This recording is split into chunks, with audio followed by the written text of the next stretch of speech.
Ifinlex ng kapuso actor na si Zian Lim na totoong happy sila ng bago niyang girlfriend na si Viva film producer Iris Lee. Ito ay sa kabila ng mga batikos na natanggap nila matapos nilang kumpirmahin ang kanilang relationship status kamakailan.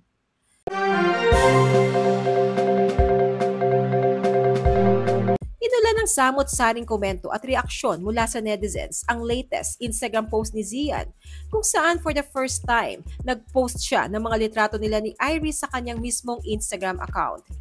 Ipinost ni Zian ang mga litrato nila ni Iris 3 araw matapos niyang kumpirmahin ang kanilang relasyon.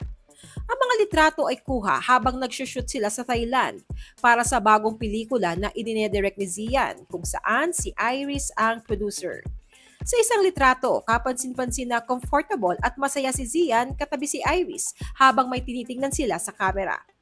Samantala, pinuna naman ng maraming netizens ang pagiging inspired ni Zian sa pagdidirect habang katrabaho si Iris.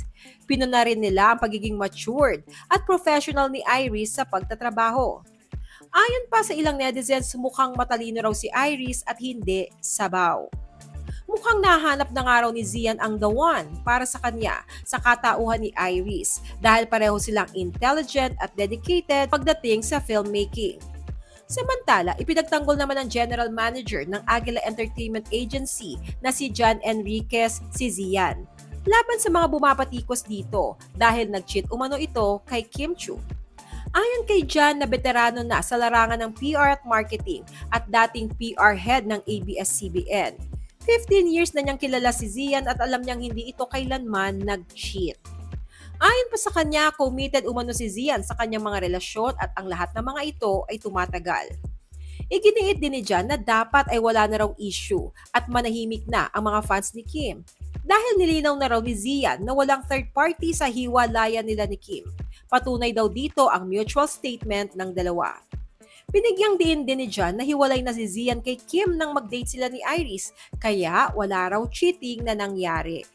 Gayunpaman, duda pa rin ang maraming netizens, fans man ni Kim Chiu o hindi, na walang cheating issue sa hiwalayan nila ni Zian. Iginiit nila na imposible na ma-inlove agad si Zian kay Iris sa loob lang ng maikling panahon. Tila na-trigger din ang mga fans ni Kim dahil pinapalabas umano ng mga fans ni Zian at mga supporters nila ni Iris na hindi matalino si Kim kaya hindi siya bagay kay Zian na posibleng isa sa dahilan kaya iniwan siya nito. Ang tinutumbok ng fans ni Zian ay ang pagiging sabaw umano ni Kim sa It's Showtime. Ang mga tutubi in English, kasi ang tutubi ay B. So, di ba? Ano natatalay ang tutubi?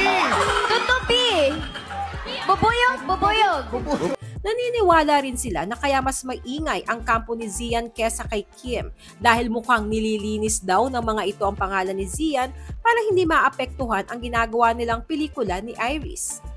Ano pong masasabi nyo sa happiness na ipinapakita ni Zian Lim ngayon kasama ang new girlfriend niyang si Iris Lee? Share your thoughts below.